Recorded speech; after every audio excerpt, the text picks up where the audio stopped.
नमस्कार दोस्तों। स्वागत है आपका अपने YouTube चैनल शुभ एकेडमी में। Railway, bank and SSC exams की अपडेट के लिए सब्सक्राइब करें शुभ एकेडमी। दोस्तों, आज हम आपके लिए लाए हैं आरआरबी एनटीपीसी जीएस क्वेश्चंस की सीरीज में 29 दिसंबर 2020 को शिफ्ट फर्स्ट में पूछे गए आरआरबी एनटीपीसी सीबीटी 1 में जीएस के क्वेश्चंस। तो चलिए करते हैं इस वीडियो को शुरू। जैसे कि आप देख पा रहे हैं, क्वेश्चन नंबर फर्स्ट है, which of the following is a tiger reserve? निम्नलिखित में से कौन सा टाइगर रिजर्व है? ऑप्शन ए है ग्रेट हिमाल कायन नेशनल पार्क, ऑप्शन बी है Gir wildlife sanctuary, option C है Jim Corbett national park, option D है केदारनाथ वाइल्ड लाइफ सेंचुरी। तो इसका राइट आंसर हो जाएगा जिम कॉर्बेट नेशनल पार्क जो है वह है टाइगर रिजर्व है। और जो जिम कॉर्बेट नेशनल पार्क है वह है इंडिया का सबसे ओल्डेस्ट नेशनल पार्क है, जिसकी स्थापना 1936 में हुई। And gym Corbett national park जो है वह उत्तराखंड में स्थित है। चलिए चलते हैं नेक्स्ट क्वेश्चन पे। नेक्स्ट क्वेश्चन है, one of the most important teachers of Chishti सिलसिला शाह मोइनुद्दीन चिश्ती दरगाह इज लोकेटेड। मोइनुद्दीन चिश्ती की दरगाह कहाँ पर? ऑप्शन ए है फतेहपुर सीकरी, ऑप्शन बी है कश्मीर, ऑप्शन सी है अजमेर, ऑप्शन डी है दिल्ली। तो इसका राइट आंसर हो जाएगा ऑप्शन सी, अजमेर में मोइनुद्दीन चिश्ती की दरगाह है। चलिए चलते हैं नेक्स्ट क्वेश्चन पे। नेक्स्ट क्वेश्चन है, which is not a web browser from the following? निम्नलिखित में से कौन सा वेब ब्राउजर नहीं है? ऑप्शन ए है सफारी, ऑप्शन बी है ओपेरा, ऑप्शन सी है मोजिला फायरफॉक्स, ऑप्शन डी है गूगल। तो इसका राइट आंसर हो जाएगा सफारी वेब ब्राउजर नहीं है। चलिए चलते नेक्स्ट क्वेश्चन पे। The exile of the ruler of which kingdom was termed as the life has gone out of the body. Option A है पंजाब, ऑप्शन बी है मराठा लैंड्स, ऑप्शन सी है Bengal, option D है अवध। अवध को ही the life has gone out of the body के रूप में जाना जाता था। तो इसका राइट आंसर हो जाएगा ऑप्शन डी अवध। चलिए चलते हैं नेक्स्ट क्वेश्चन पे। What kind of tax is a GST? GST किस प्रकार का टैक्स है? ऑप्शन ए है value added tax, option B है इनडायरेक्ट टैक्स, ऑप्शन सी है डायरेक्ट टैक्स, ऑप्शन डी है नन। तो इसका राइट आंसर हो जाएगा GST is a value added tax. GST is the value added tax है। एंड जो जीएसटी है वह इफेक्ट में आया था 1 जुलाई 2017 से। चलिए चलते नेक्स्ट क्वेश्चन पे। Who is the inspiration behind संसद आदर्श ग्राम योजना? संसद ग्राम आदर्श योजना के पीछे प्रेरणा का स्रोत कौन है? ऑप्शन ए है जवाहरलाल नेहरू, ऑप्शन बी है महात्मा गांधी, ऑप्शन सी है सरदार वल्लभ भाई पटेल, ऑप्शन डी है लाल बहादुर शास्त्री। तो इसका राइट आंसर हो जाएगा option B, Mahatma Gandhi is the inspiration behind the Sansad Adarsh Gram Yojana. चलिए कुछ फैक्ट जान लेते हैं ये क्या है योजना। संसद आदर्श ग्राम योजना जो ग्रामीण क्षेत्र हैं उसमें डेवलपमेंट प्रोग्राम पर फोकस करना एंड उन ग्रामीण क्षेत्रों में डेवलपमेंट करवाना एंड कल्चर का डेवलपमेंट करवाना, सोशल का डेवलपमेंट करवाना and spirit motivation among the people on social mobilisation of the village community. मतलब संसद आदर्श ग्राम योजना जो थी ग्रामीण क्षेत्र में विकास करवाने वाला एक कार्यक्रम था, जिसमें क्या बोलते हैं social development and cultural development के ऊपर फोकस करने की बात कही गई थी। और इस प्रोग्राम को प्राइम मिनिस्टर नरेंद्र मोदी जी ने birth anniversary of Jayaprakash Narayan के अवसर पर इस प्रोग्राम को लॉन्च किया, जो कि 11 नवंबर 2014 को लॉन्च की गई थी। तो इसका राइट आंसर हो जाएगा सरदार महात्मा गांधी जी। चलिए चलते नेक्स्ट क्वेश्चन पे। HTTP stand for hypertext test protocol, hypertext tool protocol, hypertext transfer protocol, और ऑप्शन डी है नन। HTTP का फुल फॉर्म क्या है? जैसा कि आप सभी को पता है कि आरआरबी एनटीपीसी का जो सिलेबस है, जो जीएस का सिलेबस है, उसमें एब्रीविएशन नाम का भी एक टॉपिक डला हुआ है। तो यही क्वेश्चन वहीं से आया हुआ है। तो इसका राइट आंसर हो जाएगा हाइपर टेक्स्ट ट्रांसफर प्रोटोकॉल। जब आप अपना यूआरएल लिंक को कॉपी करते हैं, कहीं पेस्ट करते हैं या देखते हैं, तो वहां पे HTTPS लिखा हुआ होता है। तो जिस लिंक में HTTPS हो जाए मतलब वो लिंक सिक्योर है। आप ये बात ध्यान रखिएगा। तो इसका राइट आंसर हो जाएगा हाइपर टेक्स्ट ट्रांसफर प्रोटोकॉल। अगर एस लग जाता है तो उसका मतलब हो जाता है सिक्योर। एस अगर लग गया तो उसका मतलब हो जाएगा सिक्योर, यानी कि वो लिंक या वो यूआरएल सिक्योर है। चलिए चलते नेक्स्ट क्वेश्चन पे। Who painted in memoriam a painting dedicated to British ladies in India during the mutiny of 1857?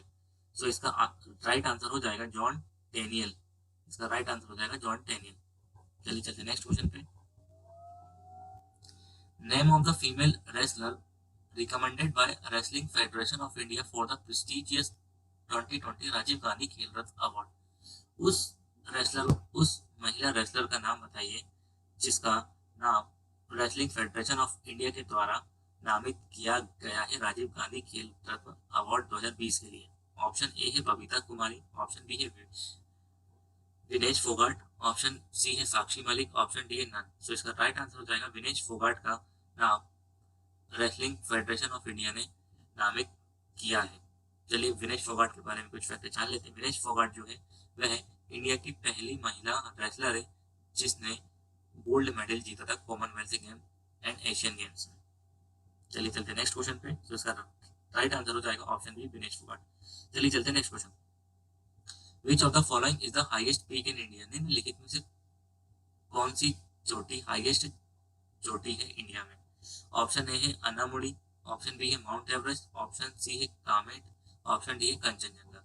तो इसका राइट आंसर हो जाएगा, इसने पूछा इंडिया में कौन सी हाईएस्ट पीक है, तो इसका राइट आंसर हो जाएगा ऑप्शन डी कंचनजंगा। जो माउंट एवरेस्ट है वह नेपाल में स्थित है। जो माउंट एवरेस्ट है जो कि हिमालयन रेंज के जो माउंटेन्स की जो हाईएस्ट पीक है माउंट एवरेस्ट, वह नेपाल में स्थित है। तो इसलिए आप सब कंफ्यूज ना होइएगा। तो इसका राइट आंसर हो जाएगा Kanchenjunga. Kanchenjunga is the highest peak in India and Kanchenjunga is the third highest mountain in the world. Means Kanchenjunga is the third highest mountain में आता है, टॉप 3 हाईएस्ट माउंटेन पीक्स में आता है कंचनजंगा। एंड कुछ माउंटेन पीक्स हैं एंड उनके पीक्स के नाम जान लेते हैं। कुछ माउंटेन रेंज हैं एंड उनके हाईएस्ट पीक्स हैं, वो आइए उनके नाम जान लेते हैं। जैसे कि अरावली हिल्स में जो हाईएस्ट पीक है उसका नाम है गुरु शिखर। एंड जो सतपुड़ा रेंज का जो हाईएस्ट पीक है उसको धूपगढ़ कहते हैं, जो कि पचमढ़ी में स्थित है। एंड जो वेस्टर्न घाट रेंज का जो हाईएस्ट पीक है उसे अनामुड़ी के नाम से जाना जाता है। एंड जो ईस्टर्न घाट्स का जो हाईएस्ट पीक है उसे जिंदागढ़ पीक के नाम से जाना जाता है, जो कि वहाँ की हाईएस्ट पीक है। चलिए चलते नेक्स्ट क्वेश्चन पे। नेक्स्ट क्वेश्चन है name of the India first super fast train. उस इंडिया की फर्स्ट सुपर फास्ट ट्रेन का नाम बताइए। ऑप्शन ए शताब्दी, ऑप्शन बी है दुरंतो, ऑप्शन सी है डेक्कन क्वीन, ऑप्शन डी है राजधानी एक्सप्रेस। सो दोस्तों इसका राइट आंसर हो जाएगा option C Deccan Queen is the fastest super fast train. India की फर्स्ट सुपर फास्ट ट्रेन थी डेक्कन क्वीन। तो चलिए कुछ फैक्ट जान लेते हैं इस ट्रेन के बारे में। यह जो ट्रेन थी डेक्कन क्वीन वह भारत की सबसे पहली सुपरफास्ट ट्रेन थी। एंड यह ट्रेन मुंबई से पुणे के बीच ऑपरेट होती थी। एंड जो इसकी जो लॉन्चिंग थी 1930 में की गई थी। आइए इंडियन रेलवेज के बारे में कुछ फैक्ट जान लेते हैं। इंडियन रेलवे की स्थापना 16 अप्रैल 1853 को हुई थी और जो इंडियन रेलवेज में एट प्रेजेंट 18 जून से तो ये भी फैक्ट आप याद रखिएगा। चलिए चलते नेक्स्ट क्वेश्चन पे। Ruhr region is the most important industrial region of. Ruhr region कहाँ का इंडस्ट्रियल रीजन है? सो इसका राइट आंसर हो जाएगा रोहर रीजन जो इंडस्ट्रियल रीजन है वह जर्मनी का है। तो इसका राइट आंसर हो जाएगा ऑप्शन ए जर्मनी। चलिए चलते नेक्स्ट क्वेश्चन पे। नेक्स्ट क्वेश्चन है what is the name of the book written by Ernest Mackay about archaeological excavations. निम्नलिखित में से कौन सी बुक अर्नेस्ट मैक्की के द्वारा आर्कियोलॉजिकल एक्सकेवेशंस के बारे में लिखी है? ऑप्शन ए है early Indus civilisation, option B है deeper excavation at Mohenjodaro, option C है archaeological of Mohenjodaro, option D है फर्दर एक्सकेवेशन एट मोहनजोदारो। तो इसका राइट आंसर हो जाएगा further excavation at Mohenjodaro. So इनके द्वारा लिखी गई कुछ अन्य पुस्तक भी हैं। Chanhudaro excavation, Indus civilisation, the city of shepherd kings and ancient Gaza V, and other book है फर्दर एक्सकेवेशन एट मोहनजोदारो। तो इसका राइट आंसर हो जाएगा option D further excavation at Mohenjodaro. चलिए चलते नेक्स्ट क्वेश्चन पे।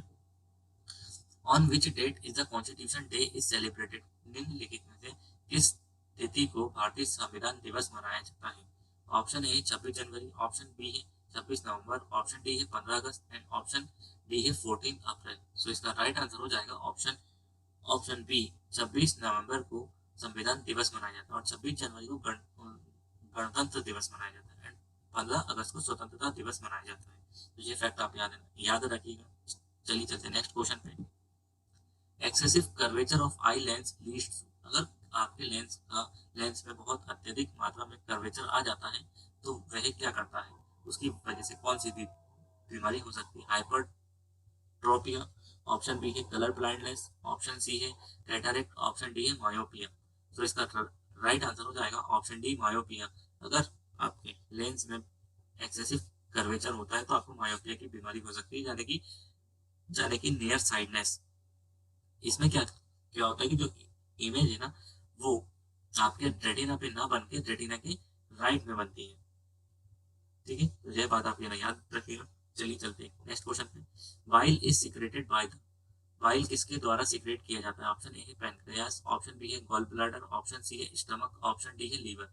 तो इसका राइट आंसर हो जाएगा बाइल जूस जो है लीवर के द्वारा सीक्रेट किया जाता है। सो इसका राइट आंसर हो जाएगा ऑप्शन डी लीवर। लीवर। आइए बाइल जूस के बारे में कुछ फैक्ट जान लेते हैं। Bile is a fluid that is stored in a gall bladder. जो बाइल जूस है वह सीक्रेट तो है ना क्या बोलते हैं, लीवर के द्वारा होता है, बट जो स्टोर होता है वह गॉल गॉल ब्लैडर में स्टोर होता है। एंड बाइल जूस जो है वो डाइजेशन में हेल्प करता है। एंड बाइल जूस जो है वह फैट्स को फैटिक एसिड्स में कन्वर्ट करता है। तो यह फैक्ट भी आप याद रखिएगा, एग्जाम से पूछा जाता है कि बाइल जूस का क्या कार्य है, तो वह फैट्स को फैटी एसिड्स में कन्वर्ट करता है। चलिए चलते नेक्स्ट क्वेश्चन पे। In the Indian constitution from which country were the concept of liberty equality and fraternity adopted? जो अपना भारतीय संविधान है, जो उसमें प्रियम्बल में लिबर्टी इक्वलिटी एंड फ्रेटर्निटी शब्द है, तो वह किस देश से लिए गए? ऑप्शन ए है जापान, ऑप्शन बी है फ्रांस, ऑप्शन सी है यूएसएसआर, ऑप्शन डी है ब्रिटेन। तो इसका राइट आंसर हो जाएगा ऑप्शन बी, फ्रांस से लिबर्टी इक्वलिटी एंड फ्रेटर्निटी शब्द लिए गए। चलिए चलते नेक्स्ट क्वेश्चन पे।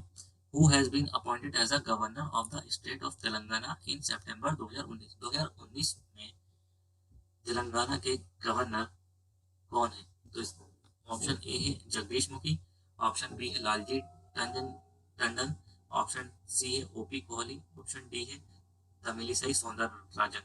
तो इसका राइट आंसर हो जाएगा ऑप्शन डी तमिलिसई सौंदरराजन, जो है वे तेलंगाना के गवर्नर हैं एज अ सितंबर 2019। दोस्तों अगर आपने हमारी सीएम एंड गवर्नर वाली वीडियो नहीं देखी तो प्लीज उसको जाके देखिए। उसमें हमने आपको ट्रिक के माध्यम से सीएम एंड गवर्नर्स के नाम स्टेट वाइज याद करवाए हैं, जाकर देखिए, वह वीडियो आपको बहुत अच्छी लगेगी। चलिए चलते नेक्स्ट क्वेश्चन पे।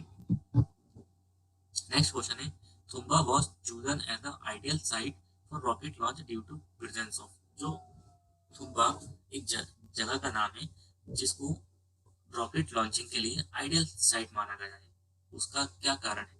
ऑप्शन ए है इक्वेटोरियल इलेक्ट्रोजेट्स, ऑप्शन बी है जियोमैग्नेटिक जेट्स, ऑप्शन सी है इलेक्ट्रोमैग्ना जेट्स, ऑप्शन डी है none of the above.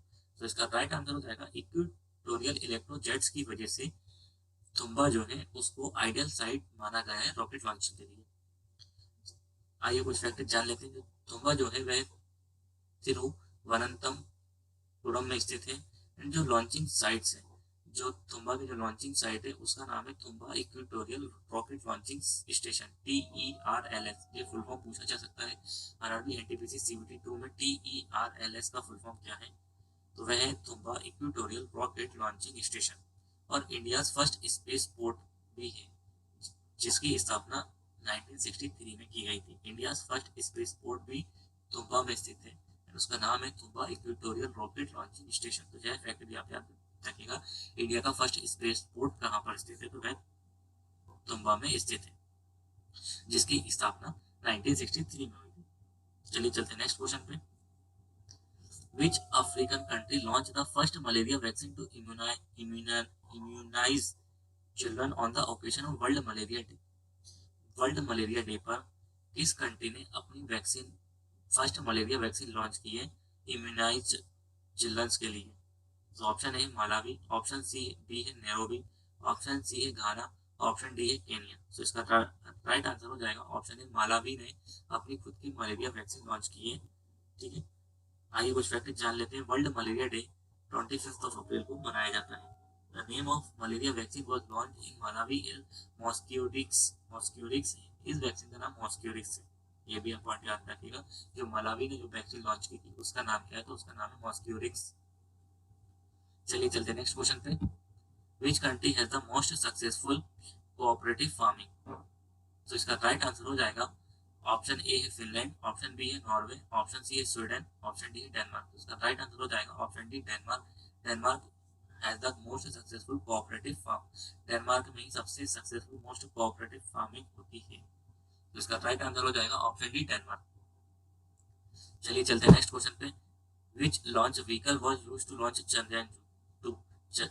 Chandrayaan 2 को लॉन्च करने के लिए कौन सा व्हीकल यूज किया जाएगा या उपयोग में लाया जाएगा। ऑप्शन ए है ASLV, ऑप्शन बी है GSLV Mk3M1 और ऑप्शन सी है GSLV Mk2 and option D है PSLV C46। तो इसका राइट आंसर हो जाएगा चंद्रयान 2 की लॉन्चिंग के लिए GSLV Mk3M1 को लॉन्च किया जाएगा। आइए जान लेते हैं GSLV PSLV का मतलब क्या है। GSLV का मतलब है geosynchronous satellite launching vehicle. PSLV का मीनिंग है polar satellite launch vehicle and ASLV का मीनिंग है ऑगमेंटेड सैटेलाइट लॉन्च व्हीकल। ये फुल फॉर्म आपके लिए मोस्ट इंपोर्टेंट है, कृपया इसको याद रखिएगा। ठीक है, चलिए चलते हैं नेक्स्ट क्वेश्चन पे। इंडियन नेशनल कांग्रेस की स्थापना किसने की थी। ऑप्शन ए है WC बैनर्जी, ऑप्शन ए है AO ह्यूम, ऑप्शन सी है फिरोज जे शाह मेहता, ऑप्शन डी है दादा भाई नौरोजी। सो इसका राइट आंसर हो जाएगा AO ह्यूम ने इंडियन नेशनल कांग्रेस की स्थापना की थी 1885 में। तो आप ये फैक्ट भी याद रखिएगा। चलिए चलते नेक्स्ट क्वेश्चन पे। Which country leads in the human development index report. Human development index report में सबसे प्रथम स्थान पे कौन सी कंट्री आई है 2019 के अनुसार। ऑप्शन ए है स्विट्जरलैंड, ऑप्शन बी है नॉर्वे, ऑप्शन सी है ऑस्ट्रेलिया, ऑप्शन डी है सिंगापुर। तो इसका राइट आंसर हो जाएगा ऑप्शन ए नॉर्वे ने ह्यूमन डेवलपमेंट इंडेक्स रिपोर्ट में टॉप किया था। तो इसका राइट आंसर हो जाएगा ऑप्शन बी नॉर्वे। तो यह जो ह्यूमन डेवलपमेंट इंडेक्स है यूनाइटेड नेशन डेवलपमेंट प्रोग्राम के लिए के द्वारा प्रत्येक वर्ष लॉन्च किया जाता है। ठीक है, और जो ह्यूमन डेवलपमेंट इंडेक्स है वह पहली बार 1919 में लॉन्च किया गया। चलिए चलते नेक्स्ट क्वेश्चन पे। Which is the India first super computer. निम्नलिखित में से इंडिया का फर्स्ट सुपर कंप्यूटर कौन सा। ऑप्शन है परम युवा, ऑप्शन बी है परम 8000, ऑप्शन सी है परम बायो क्रोमा, ऑप्शन डी है नन ऑफ द अबव। तो इसका राइट आंसर हो जाएगा ऑप्शन बी परम 8000 is the India first super computer था। इंडिया का पहला सुपर कंप्यूटर था वह परम 8000। ठीक है, एंड अभी तक का जो सबसे तेज जो सबसे सुपर फास्ट जो सुपर कंप्यूटर है वह जापान के पास है। अभी तक सबसे ज्यादा जो सुपर कंप्यूटर है वह चाइना के पास है। तो ये फैक्ट भी आप याद रखिएगा। चलिए चलते हैं नेक्स्ट क्वेश्चन पे। नेक्स्ट क्वेश्चन है when was the Sanchi stupa declared as a world heritage site by the UNESCO. UNESCO के द्वारा सांची को वर्ल्ड हेरिटेज साइट कब घोषित किया गया था। ऑप्शन ए है 1988, ऑप्शन बी है 1990, ऑप्शन सी है 1979, ऑप्शन डी है 1987। तो इसका राइट आंसर हो जाएगा ऑप्शन ऑप्शन सी 1979 में यूनेस्को ने सांची स्तूप को हेरिटेज साइट घोषित किया था। जो सांची स्तूप है वहाँ वह रायसेन मध्य प्रदेश में स्थित है। चलिए चलते हैं क्वेश्चन पे। As of November 2020, who is the Secretary General of United Nations? United Nations का सेक्रेटरी जनरल कौन है। ऑप्शन ए है एंटोनियो गुटेरस, ऑप्शन बी है मारिया, ऑप्शन सी है बन की मून, ऑप्शन डी है नन। तो इसका राइट आंसर हो जाएगा option A Antonio Guterres is the secretary general of United nation. United nation के सेक्रेटरी जनरल है। चलिए चलते हैं नेक्स्ट क्वेश्चन पे। विच of the following viceroy of India did take the initiative to create elected local government bodies। Option A है Lord Ripon, option B है Lord Irwin, option B है Lord Wavell, option D है none of the above. So इसका right answer हो जाएगा option ए Lord Ripon ने ही local elected government bodies बनाने का इनिशिएटिव लिया था। लोकल गवर्नमेंट क्या होती है वो देख लेते हैं पहले। Local government is at the village and district level पे जो गवर्नमेंट होती है उसको लोकल गवर्नमेंट के नाम से जाना जाता है। जैसे कि अपने यहाँ कलेक्ट्रेट हो गया है, और जैसे कि ग्रामीण क्षेत्र पंचायत में, वह लोकल गवर्नमेंट कहलाती है। इसको आजादी के बाद 74वें संविधान संशोधन के माध्यम से भारतीय संविधान में इसको जोड़ा गया था, लोकल गवर्नमेंट। चलिए चलते नेक्स्ट क्वेश्चन पे। Robert Hooke discovered, Robert Hooke ने किसकी खोज की थी? ऑप्शन ए है प्रोटोप्लाज्म, ऑप्शन बी है न्यूक्लियस, ऑप्शन सी है सेल, एंड ऑप्शन डी है नन। तो इसका राइट आंसर हो जाएगा ऑप्शन सी, सेल की खोज रॉबर्ट हुक ने की थी। तो आप यह पॉइंट भी याद रखिएगा। आइए कुछ फैक्ट जान लेते हैं। प्रोटोप्लाज्म की खोज दुजार्डिन ने की थी एंड न्यूक्लियस की खोज रदरफोर्ड ने की थी। यह फैक्ट भी आप सभी के लिए इंपॉर्टेंट है, किस प्रकार इसको याद रखिएगा। चलिए चलते नेक्स्ट क्वेश्चन पे। In August 2020 who was selected as the next chairperson of SAIL, SAIL का चेयरपर्सन किसको चेयर किया गया है? ऑप्शन बी है, ऑप्शन ए है सुनील कुमार, ऑप्शन बी है doctor G Vishwakarma, option C है शोभा मंडल, ऑप्शन डी है नन। तो इसका राइट आंसर हो जाएगा ऑप्शन सी, शोभा मंडल जी को चेयरपर्सन ऑफ सेल घोषित किया गया। सेल क्या है? Steel authority of India limited, जो कि एक महारत्न कंपनी है, और इंडिया में टोटल अभी 10 महारत्न कंपनीज है। चलिए चलते नेक्स्ट क्वेश्चन पे। To create the scientific temperature innovation amongst the Indian equipment, central government started ATL। ATL क्या है? ऑप्शन ए है applied techno lab, option B है Atal tinkering lab, option C है alternative technique lab, option D है Atal technology lab. तो इसका right answer हो जाएगा ऑप्शन बी अटल टिंकरिंग लैब जो है वह ATL का फुल फॉर्म है। अब अटल टिंकरिंग लैब क्या है? अटल इनोवेशन मिशन जो है वह उसने इस्टेब्लिश किया था अटल टिंकरिंग लैब को इन schools, college and across the India. जो इसका ऑब्जेक्ट था, जो यंग माइंड्स के अंदर क्रिएटिविटी, इमेजिनेशंस कैसे डेवलप किए जाए, इसलिए इस स्कीम को लॉन्च किया गया था। अब जान लेते हैं अटल मिशन योजना। और ये जो स्कीम है वह जो योजना है या जो प्रोग्राम है वह अटल मिशन के अंतर्गत आता है। तो आइए कुछ अटल इनोवेशन मिशन के बारे में कुछ जान लेते हैं। Is a flagship initiative setup by the NITI Aayog. NITI Aayog के द्वारा एक फ्लैगशिप इनिशिएटिव से टू प्रमोट इनोवेशंस और एंटरप्रेन्योरशिप को बढ़ावा देने के लिए अटल इनोवेशन मिशन लॉन्च किया गया था 2016 में, वो भी नीति आयोग के द्वारा। तो ये फैक्ट भी आप याद रखिएगा कि अटल इनोवेशन मिशन इसके द्वारा लॉन्च किया गया था। तो ऑप्शन नीति आयोग के द्वारा 2016 में लॉन्च किया गया था। चलिए चलते नेक्स्ट क्वेश्चन पे। with the abdication of the throne by Japanese Empire Akihito, the new imperial era in Japan is, इसका राइट आंसर हो जाएगा option A Raiwa. Raiwa is the right answer. तो चलिए चलते हैं नेक्स्ट क्वेश्चन पे। Next question है which of the following is an example of footloose industry. Option A jute, option B है कंप्यूटर चिप, ऑप्शन डी है sugar, option D है none of the above. So इसका right answer हो जाएगा computer chips are the example of footloose industry.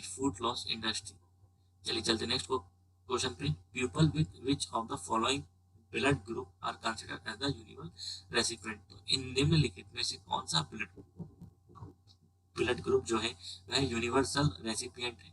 Option A O positive, option B है A positive, option C है A B positive, option D है B positive. तो दोस्तों इसका right answer हो जाएगा option C A B positive. मैं भी ए बी पॉजिटिव हूँ, तो अगर किसी को ब्लड चाहिए तो आप कमेंट सेक्शन में बता सकते हैं। चलिए चलते हैं नेक्स्ट क्वेश्चन पे। Chemical formula for lime water का केमिकल फॉर्मूला क्या है? CaOH का whole twice, CaCl2 and CaCO3 and option D none of the above. तो इसका राइट आंसर हो जाएगा calcium hydroxide is the example and chemical formula of the lime water. तो चलिए चलते नेक्स्ट क्वेश्चन पे। तो इसका राइट आंसर हो जाएगा कैल्शियम हाइड्रोक्साइड, ऑप्शन ए इसका राइट आंसर हो जाएगा। चलिए चलते नेक्स्ट क्वेश्चन पे। Which famous author used the pen name Madhavikutty. Option A है नारायण सहगल, ऑप्शन बी है कमलदास, ऑप्शन सी है बालामणि अम्मा, ऑप्शन डी है नन ऑफ द अबव। तो इसका राइट आंसर हो जाएगा कमला दास was the famous author used the pen name Madhavi कुट्टी। चलिए चलते नेक्स्ट क्वेश्चन पे।